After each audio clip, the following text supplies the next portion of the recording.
साईबाबा संस्थानच्या रुग्णालयामध्ये श्री साईनाथ रुग्णालय येथे कॅन्सर स्क्रीनिंग टेस्ट शिबिर संपन्न झाले। दिनांक 22 जून ते 24 जून दरम्यान साई संस्थानच्या वतीनं साईनाथ रुग्णालय येथे साई संस्थान कर्मचारी यांच्यासाठी तोंडाचे आणि घशाचे कर्करोग तर महिला कर्मचाऱ्यांसाठी ब्रेस्ट कॅन्सर स्क्रीनिंग टेस्ट या शिबिराचं आयोजन करण्यात आलं होतं। या शिबिरासाठी लुपिन कंपनीने मोफत स्क्रीनिंग टेस्ट मशीन उपलब्ध करून दिले होते।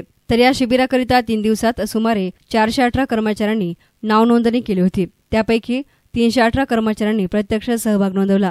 तर या शिबिराचे उद्घाटन साई संस्थानचे मुख्य कार्यकारी अधिकारी गोरक्ष गाडीलकर यांच्या हस्ते करण्यात आले। तर या प्रसंगी बोलताना साई संस्थानचे मुख्य कार्यकारी अधिकारी गोरक्ष गाडीलकर म्हणाले की साई संस्थानमधील सर्व कर्मचाऱ्यांची टप्प्याटप्प्याने टेस्ट करण्यात येणार आहे।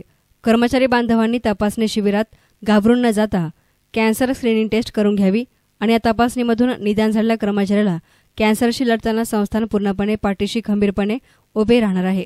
संस्थानमधील कर्मचारी यांनी आपल्या आरोग्याची नियमितपणे काळजी घ्यावी आणि कर्मचाऱ्यांकरिता असेच तपासणी शिबिर यापुढेही केले जातील।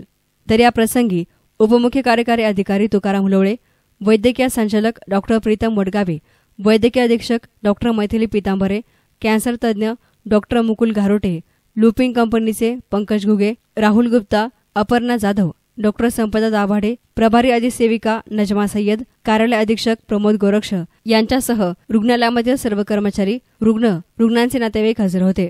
या प्रसंगी कार्यक्रमाचे प्रास्ताविक डॉक्टर मैथिली पितांबरे यांनी केले, तर सूत्रसंचालन रमेश टोलमारे, जनसंपर्क अधिकारी यांनी केले। तर मान्यवरांचे आभार डॉक्टर प्रीतम वडगावे व प्रभारी वैद्यकीय संचालक यांनी मानले।